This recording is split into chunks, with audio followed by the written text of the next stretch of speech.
Dans une grande ville animée, une jeune ingénieure talentueuse nommée Clara venait d'être embauchée dans une entreprise de technologie renommée. Passionnée et déterminée, elle avait travaillé dur pour obtenir son diplôme et décrocher ce poste tant convoité. Dès son arrivée, elle se fit rapidement remarquer par son efficacité et son esprit innovant.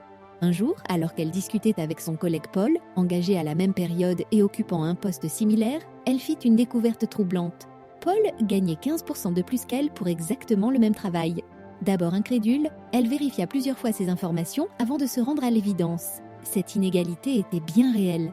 Déterminée à comprendre, Clara se renseigna et découvrit que cette différence de salaire entre hommes et femmes n'était pas un cas isolé. Elle se rappela alors une statistique qu'elle avait lue. Dans le monde, les femmes gagnent en moyenne 20% de moins que les hommes pour des postes équivalents. Pourquoi ? Elles n'avaient pas moins de compétences, pas moins d'expérience, et elles travaillaient tout aussi dur. Plutôt que de se résigner, Clara décida d'agir. Elle prépara un dossier solide et demanda un entretien avec son supérieur, Monsieur Lefebvre. Lors de leur discussion, elle expliqua avec calme et assurance « Je suis ravie de travailler ici et je suis fière de mes contributions.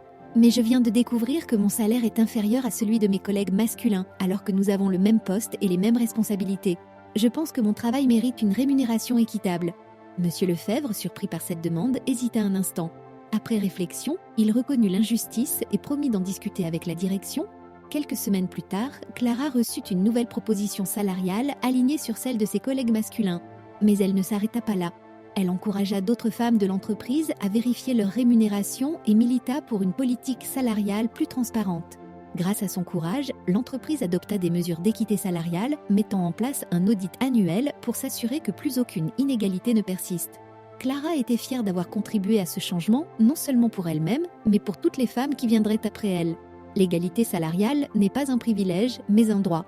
Les femmes méritent un salaire équitable, non pas parce qu'elles sont des femmes, mais parce qu'elles travaillent aussi dur et apportent autant de valeur que leurs collègues masculins. Se battre pour cette égalité, c'est construire un avenir plus juste pour tous.